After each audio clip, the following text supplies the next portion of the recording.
Just how many Bob Ross paintings are out there in the wilderness? There's no way to tell for sure, right? It's a big world. Great big old rock. Come to think of it, a Bob Ross painting could be anywhere. I knew as soon as I saw the painting, as soon as I picked it up and I saw the red in the corner, I knew instantly what I was looking at, whether or not it was actually one of his paintings or not. I obviously didn't know, but something hit me as soon as I saw it. What is on our hands? What have we gotten ourselves into? What could this mean for our lives? It was just a shocking situation. It was just crazy situation all the way around. We jumped back in the car, drove straight home. Here's a story about finding treasure. And I'm not talking about jewels or gems or gold doubloons. What's found in this happy little mystery holds a different sort of value. And it's the circumstances surrounding it and the characters involved that make this almighty tale all the more colorful. Now then, let's put some bushes and stuff right down here on the grass, on this soil area. There we go. There they are. There they are. They just live right here in your brush, and you just drop them right in. Dexter and Maria Outlaw first locked eyes when they were 17. They dated on and off for years. He kind of stayed in my mind, and I was like, oh, that guy's kind of cool. Then they decided they couldn't live without each other. He did an awesome job. He proposed off the coast of the Irish Sea.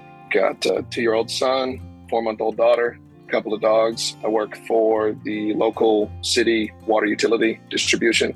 Still transitioning into being a new father. And it was around the same time the Outlaws were discovering parenthood that Dexter discovered something else that would transform their world again. Painting can change your life, can change everybody's life.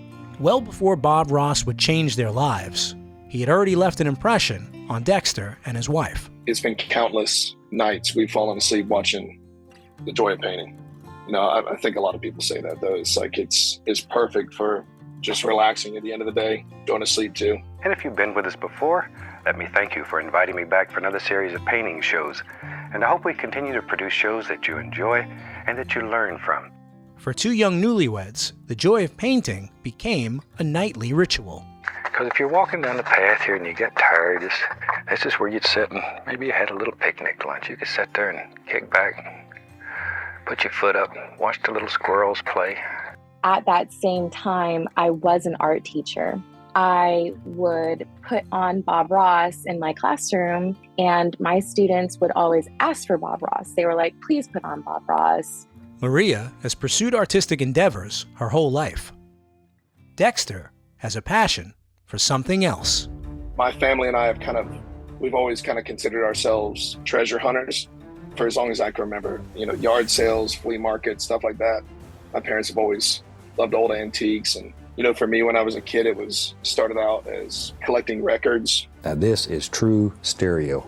I mean, this is getting into your music. That turned into guitars and bicycles and dirt bikes, motorcycles, and it's just always been a bonding experience for my family and I, really. We have really interesting trinkets and doodads all over the place that have really fun stories. Yeah, I wouldn't want it any other way. I really love that eclectic vibe. One day, Dexter's out treasure hunting at a thrift store in Florida. Where all the surplus items get tossed into bins. You go through them. From my understanding, it's usually stuff that runs through in the bin once or twice. It goes out back and goes into a compactor and goes to the trash potentially. Probably one of the best little things going is what's made to go in a garbage can. I was just casually walking around looking at the bins, and I saw a painting face down, picked it up, flipped it over, looked at it. Let's go to the canvas. Now, when you touch the canvas, touch it and push. Holding it close and all the texture to it, from his technique, it was just whoa. And of course, my eyes went straight to the red signature, and I said Ross. Take a little bit of the bright red on my liner brush. Let's go right here. We'll sign this one, call it finished. Dexter's skeptical. There's a lot of Rosses out there. Diana, Rick, Marion, Betsy, the guy from Friends.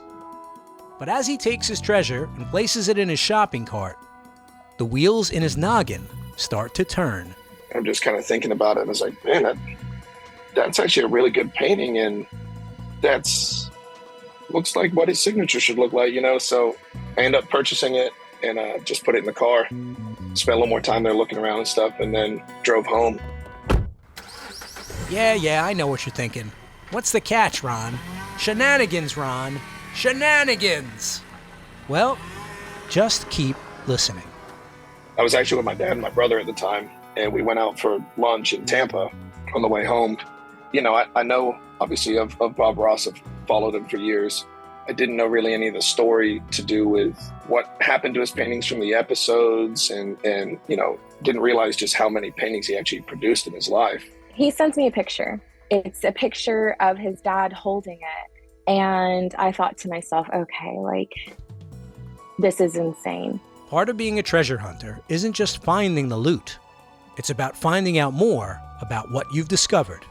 That's a big thing I appreciate about it too, is just learning about something new and kind of diving down it was a true rabbit hole. It was a ton of research, just trying to figure out, what do I have? Is it real? Is it fake? He's one of the most, he teaches people to paint. This could be one of his students. This could be a recreation.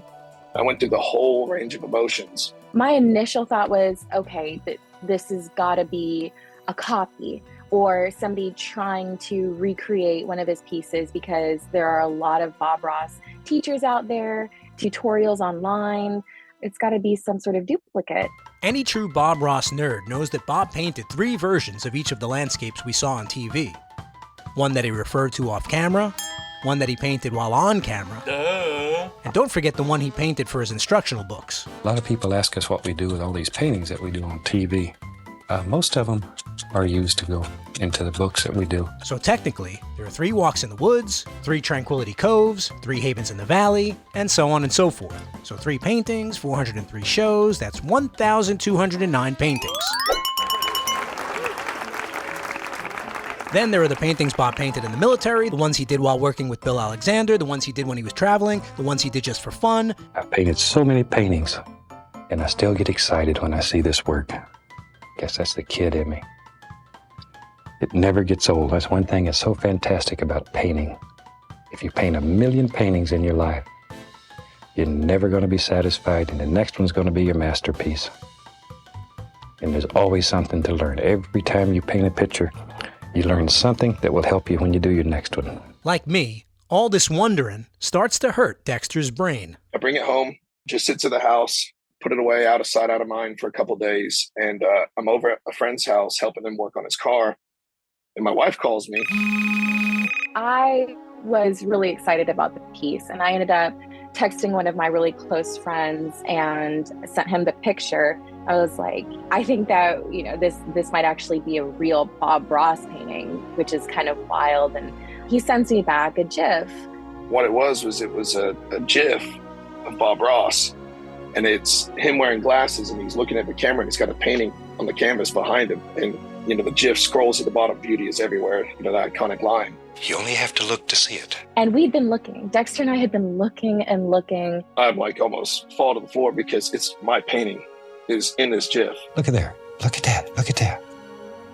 Isn't that exciting? It was pretty bonkers to us that we'd been looking, and then serendipitously, my friend ends up finding a GIF with the piece on it. Come right home, and we just kind of start looking through that same website I was using with the pictures. And my wife calls out from the other room. She's like, I found it. That's when I kind of started thinking about, well, maybe I should try to figure out how to authenticate it, how to know if I'm proudly displaying a real Bob Ross painting on my wall, or if it's a fake, a really good fake. Dexter contacts the offices of Bob Ross Incorporated. So I asked, can I drive it up there? And where they're at from where I'm at is a little over 14 hours. And so he said, this is exactly what I have to do. I don't want to take it on a plane. I don't want it to be in anybody else's hands. It has to stay safe, because this could be something big. Dexter and his dad carefully place the painting in the back of their car and head north to Virginia.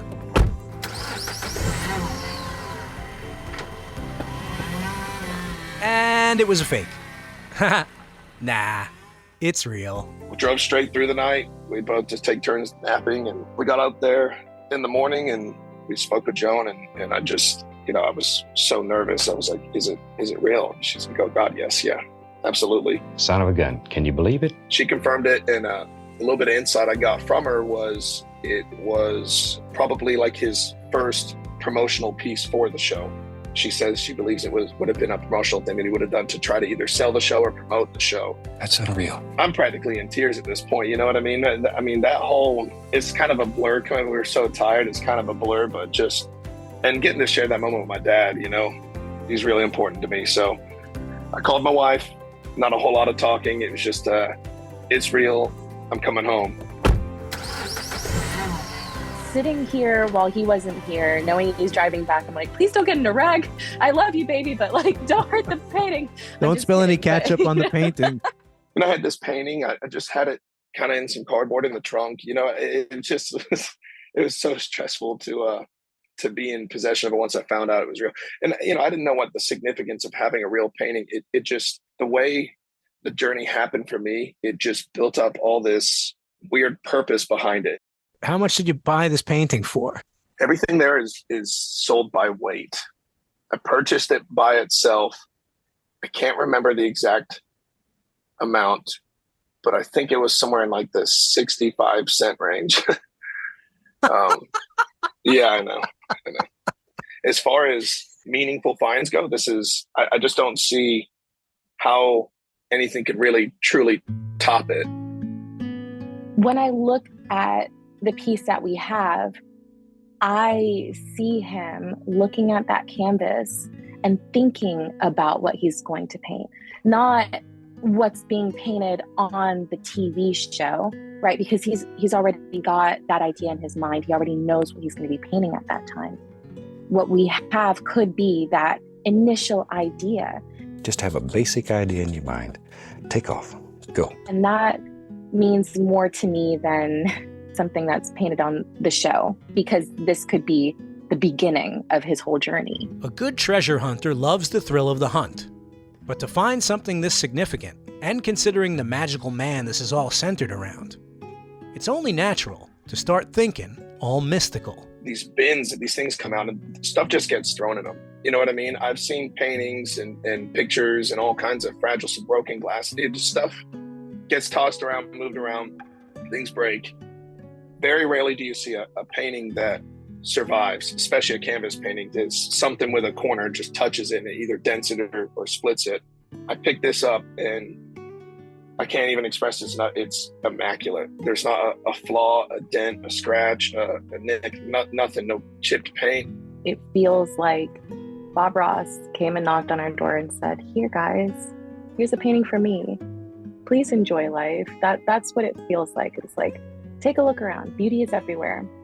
You just need to know where to look for it. And Dexter knew where to look for it. And if you believe in that old Bob Ross magic, as most of us do, you can see the deeper meaning behind this almighty discovery. My family's super involved in it, of course. We love this stuff, so this is like, it's like when one of us finds something cool, we all find it. We all relish in it together kind of thing. I just was at the right place at the right time, and I don't know if it's fate. I don't know, I don't know what it is, but it's strange for me to kind of admit that I feel like it was meant to be. I don't know if I necessarily have always believed that way, but it's almost kind of like this experience is changing my mind on that a little bit. When you do think about Bob Ross, he really was, first and foremost, yes, a teacher, which means a lot to me because I was a teacher. I was an art teacher. But he wanted to change people's lives. Anything in your life you do should make you happy, should bring joy to you. Then you're doing the right thing. The outlaws found treasure. What's important is that this experience has enriched their lives, and the magnitude of their find hasn't kept them from focusing on the things they love the most: their families, their kids, and each other. And hunting for more treasure, of course. It's a lifestyle. It just becomes a lifestyle. And so even though I've got a blue-collar full-time job working for the city, I still, in my free time, if I'm bored on a Saturday, I'm putting my son in the car with me and we'll just go. I don't know what I'm looking for. Right now, it's a lot of camping gear. I just want camping gear. We're going to have a little campfire down here and all the big trees around, and we'll just sort of see what happens. Somebody who literally had a show teaching you how to replicate a painting that he is creating, and it's probably been attempted and recreated time and time again. since the beginning of the show to now. Probably today, somebody's painted that painting. It's probably watched Bob Ross painted that painting. And to know that I somehow found a real one in such a strange circumstance, it's a dream come true. It really is. For treasure hunters like Dexter Outlaw, it's not just what you find, it's how you found it, where you found it, who you found it with. Treasure isn't just something you find on a map, put in a safe, or hang on a wall. It's a story you can share for the rest of your life. It's like gold. If everybody had a lot of gold, it wouldn't be worth anything. So treasure these little things. Don't use them. Don't use them all up. They're good friends. Okay. There you went. Shoot. That's such a nice place there. Bet there'd be a beautiful place to have just a happy little pond.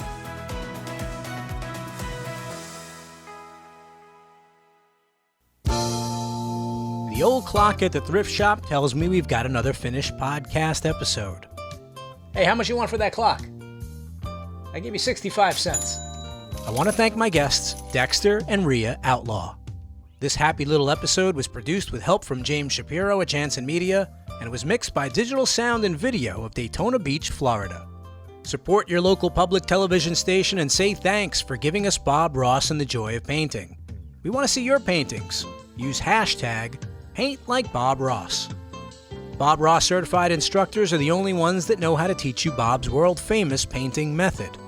So don't settle for second best. Find a local CRI at bobross.com and then click Take a Class. And if you got your own Bob Ross story to tell, you know we want to hear about it. Leave us a message at 866-FANBRUSH or send an email to podcast@bobross.com. And follow us on Instagram at BobRoss_The Joy of Painting. I'm Ron Scalzo. The Joy of Bob Ross is written and produced by me, Ron Scalzo, in partnership with Bob Ross, Inc. Bob Ross name and images are registered trademarks of Bob Ross, Inc.